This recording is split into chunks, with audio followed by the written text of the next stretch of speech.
America की राष्ट्रीय खुफिया निदेशक तुलसी गबार्ड के हालिया बयान ने एक बार फिर ईवीएम की विश्वसनीयता पर सवाल खड़े कर दिए हैं। एक इंटरव्यू में तुलसी गबार्ड ने कहा कि पूरे अमेरिका में बैलेट पेपर से चुनाव कराना जरूरी है ताकि चुनाव पर लोग विश्वास कर सकें।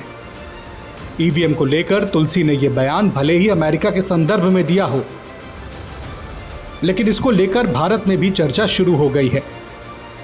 आइए आपको बताते हैं कि अमेरिका की खुफिया निदेशक तुलसी गबार्ड ने ईवीएम को लेकर आखिर क्या कहा।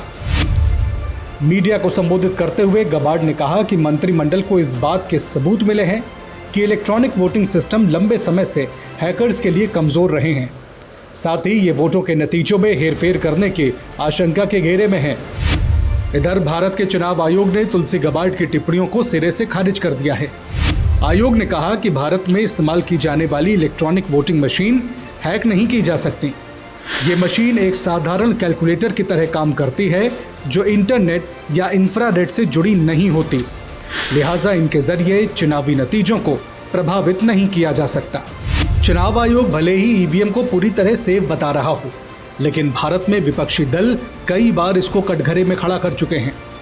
उनका दावा है कि ईवीएम को हैक कर चुनाव परिणाम प्रभावित किए जा सकते हैं। ये बात और है कि इलेक्ट्रॉनिक वोटिंग मशीन में गड़बड़ी कर कोई कैसे नतीजे अपने पक्ष में कर सकता है, ये अभी तक कोई साबित नहीं कर सका है। सुप्रीम कोर्ट भी ईवीएम के जरिए नतीजों में हेरफेर किए जाने की दलीलें खारिज कर चुका है। बावजूद इसके लोगों के मन में ईवीएम को लेकर शंकाएं बनी हुई हैं। पिछले 2 दशकों में कई देशों के चुनाव में ईवीएम का इस्तेमाल शुरू हुआ है। ये ट्रेंड धीरे धीरे बढ़ रहा है।